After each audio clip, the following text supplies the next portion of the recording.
everyone. Today we got to play Bequest, where you play the henchman. Your evil overlord has died and left you a mission to, I don't know, be crazy. Well, it's his will. They're reading the will and they're allocating who's going to take over as the new evil overlord. Exactly. So before we get into it, don't forget to hit the subscribe button and the notification bell because you like board games and that's what we do here at Nerdvana. That or you're evil. Ooh. So Randy, tell us how evil this game is. Okay, well, I don't know about evil this game is, but Bequest is a 2021 release. It's got a rating of 7.2, but there isn't currently a rank for it on Board Game Geek. It's a little new. Yeah, it is. Well, it's brand new. 3 to 6 players, 30 to 45 minutes in length, which is probably longer than it actually is. It's a very short This game is very, very short. Age 10 and up. Designed by Merrick Tupy. Art, there is no artist listed. This is got very little information about this game. It is published by WizKid Games. Do you know that? That's all over the box. It's got an MSRP of $49.99, but you can find it online at Card House for $36.99, probably your cheapest that I've seen. Miniature Market's $42.99. I didn't look Amazon to see what their price is, but they're usually higher than those two. So, you know, for this one, I would go to Card House for this one. Yeah. So now let's talk about quality of pieces. So basically, there's only really 3 components. You have your player boards, you have the poker chips, and you have the cards. Now, the poker chips are probably the nicest out of all the pieces. They're actually a surprise because this game is such a small game. There's no reason these needed to be poker chips. They could have been cardboard. I would have not been surprised. But I love poker chips. So when I got this, I was like, ooh, it has poker chips. And for a $37 price point on Card House, that's not bad. I mean, but for $37, if they didn't have the poker chips, it'd be a little disappointing. Yeah, because there's not much in the box. I mean, I like the boards. They're nice. The central board's really nice. But the cards are really bad. I mean, so card quality, they're thin, they're not linen finish. They're bowed a little bit. You're probably going to want to sleeve them. You're probably, I believe that's true. And the other thing is the storage mechanism is horrible. There's dividers that don't make any sense because you have 5 different rounds in the game with 5 different decks. And there's a divider. Plus an extra set. Yeah, and it's extra set. There's a divider that has 3 sections to it. Well, you obviously double up each one of them. They're not thick enough. Oh. They're not wide enough for that. My copy, once again, I get a bad copy. The divider has in the middle of the divider, of the 3 dividers, the middle one has extra plastic in it, so it's won't even let you put the cards in all the way in the middle one to close the box. Oh, so wow. Even if I had tried, if there were 3, it was almost like they thought this was going to be a 3-round game, and then they said, let's make it a 5-round game, but the divider was already molded for a 3-round game. Now, there is a big section where you can put all the cards together in, but that defeats the purpose of having each round split out. So what are the dividers for? If you've got one big section, you're going to put them all together in, and for some of the rounds, it just doesn't make sense at all. So, but it does hold the poker chips fine. It's also not going to be big enough if you try to sleeve the cards. So you almost have to just take the divider out and throw it away. Which is sad. Because, again, it's plastic, bad for the environment, but yeah, there you go. And it does hold the boards okay. But yeah, I mean, there's no way the cards are going to fit. So what would you give it a score as far as quality of pieces? It does have one nice piece, but everything else the poker chips are surprisingly above and beyond. I mean, these are weighted poker chips. These are not cheap plastic ones. These are good ones. Yeah. I'm going to go ahead and I'll give it a 6.5 because of the poker chips. Because there's really no reason. Because they're not even a major part of the game. You're just using them as a voting mechanism. It's very weird when you talk about quality. Okay, this is nice, but everything else is okay. So I'm actually going to give it a little bit lower. I'm going to give it a 6 because I do think this might be a little overproduced for the game. But if they didn't and you paid $37 for it, I think you'd be kind of upset. So, there's some catch there. All right, so now let's talk about theme. You are an evil henchman, and you are. This is why I bought the game. Was the theme of this? I love the story behind it. I love the art. Just everything about this caught my eye. I could tell you were really into theme because you actually read like the intro to us before we played, which sometimes doesn't always happen, and I appreciated that because I'm like, aha, I'm an evil henchman, which can be very fun to play. My problem with the theme though is that the cards aren't very thematic for me because it's like, all right, I had control over the Eastern and Western Hemisphere, but there wasn't any flavor text, or I didn't really understand the flavor text. And even some of the schematics and like, okay, you got a treasure card. What does that have to do with... It's not even... I feel like the theme was a bit of a letdown when it actually came to the card play. What are your thoughts about that? Yeah, I mean, I like the categories of the cards because I like that they give you the schemes and the hideouts and all of it. It made sense, but when you get down to the individual actual categories, the treasures didn't really make any sense. Gadgets, like the gadgets made a little sense, but yeah, they were a set collection device. I thought evidence, the evidence counted against you, which I thought that was clever. That was cool. But like overall theme though, because there's no flavor text, like your treasure's just a plain. Yeah, it's definitely basic. There was not a lot of variety in it. So yeah, thematically, I still think it's still a very solid game. I love the art. And the boards are really pretty. But you get a lot of art redundancy on the cards. You do on the cards. And the cards being the central point of it. Well, to be fair, they didn't even state the artist. So maybe. Exactly. I'm probably give it a 7 because I like the color of the art and all the different rooms so much. And I like the story of this so well. I agree on the cards completely. There's just nothing very...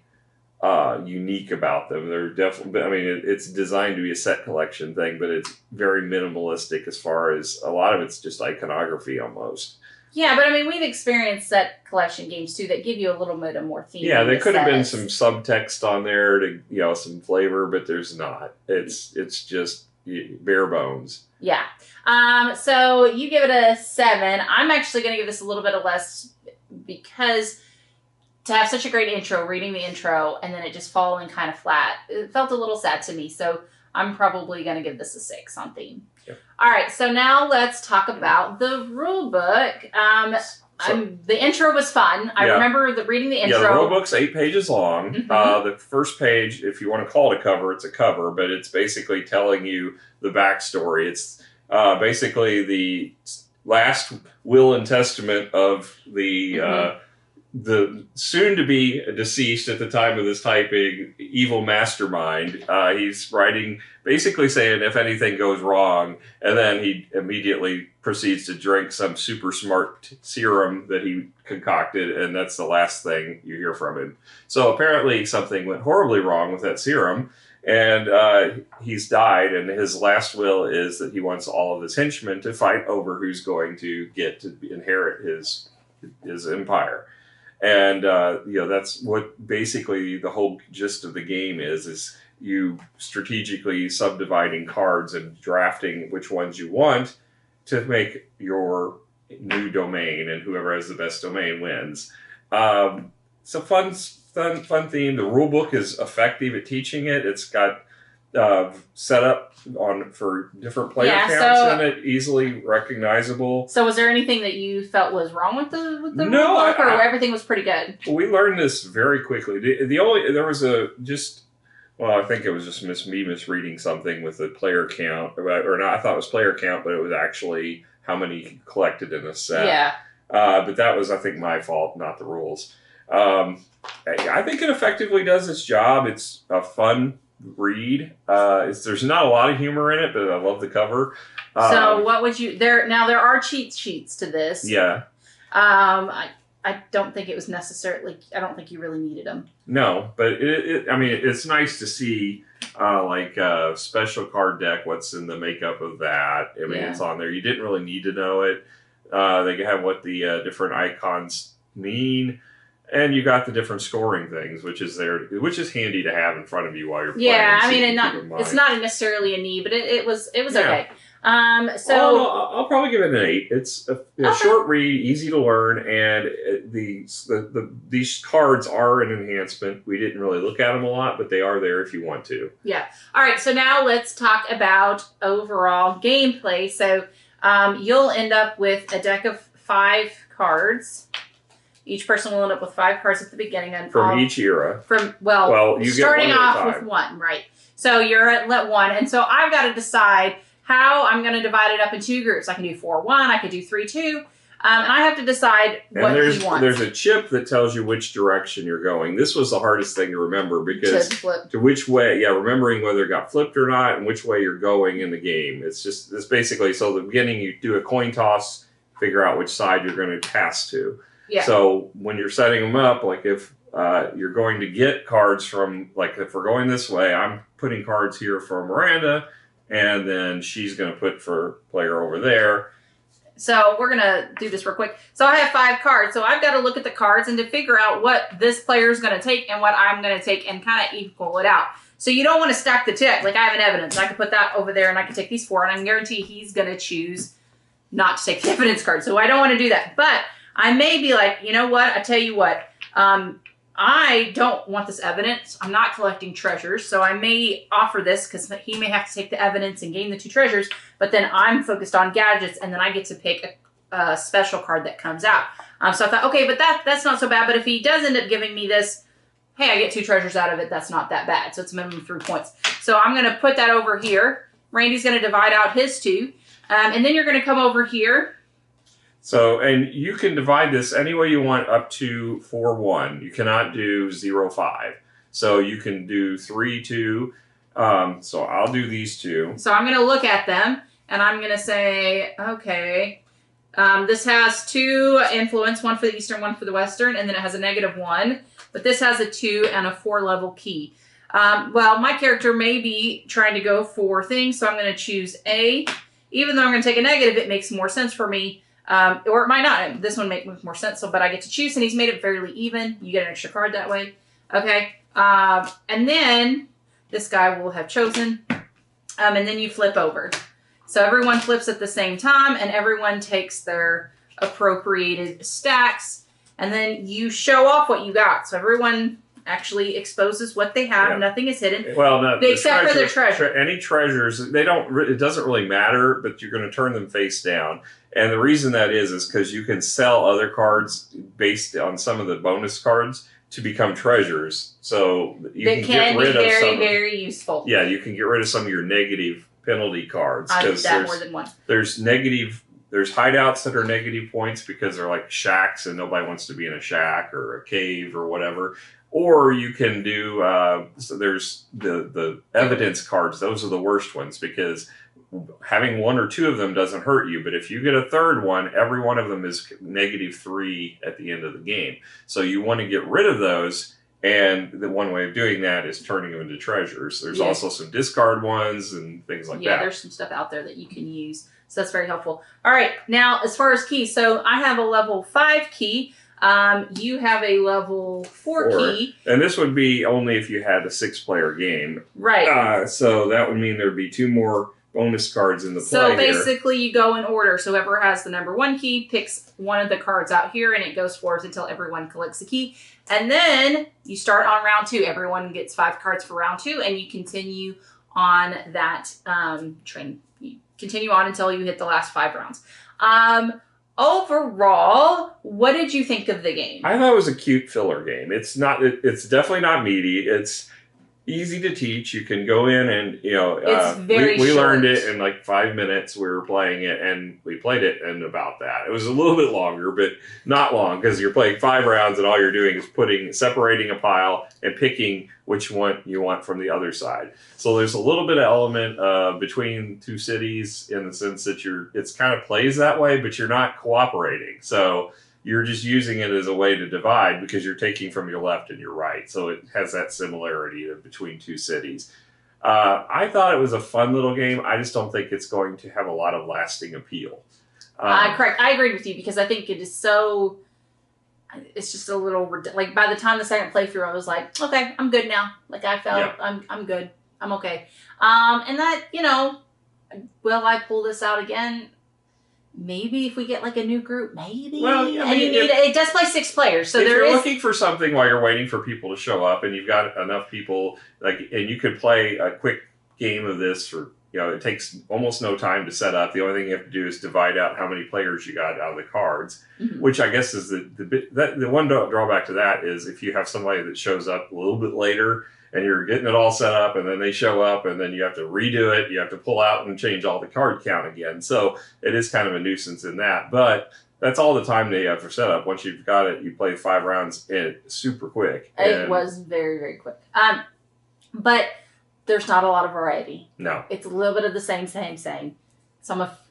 I feel like it's not going to last. Would I purchase it? No. Would I play it at other people's, you know what I mean? I don't know if it's worth a buy or not. So take that for what you do. I mean, if you like James Bond and you like the spies and the... No, the theme's great. Yeah. I'm just sad that there wasn't more meat to the game. Yeah. Oh, yeah, I agree. It was fun. It was fun enough that Heather wanted to play it again immediately, and you did too, actually. Well, because I wanted to figure out what I did wrong. Yeah.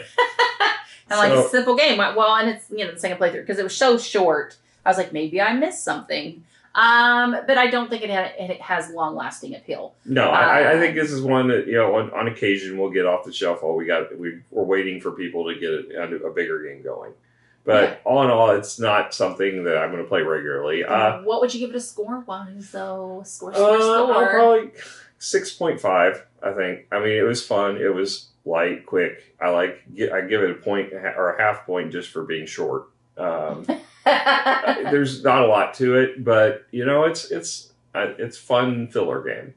Yeah, I think I'm going to give it a 6. It's a short filler game. It's it's fun.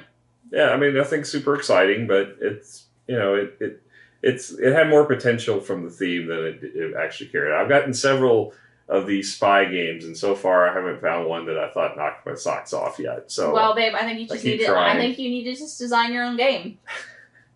I keep trying to convince you. I'm a huge Bond fan, and I really want to have one that comes out and just knocks my socks off, and I haven't found one yet that's a spy one that did. Well, if you guys got any suggestions, please let us know. Yeah. We're ruling out Redacted right now. I can tell you that one we didn't even make it through the rules before we said this doesn't sound fun at all, and we put it away.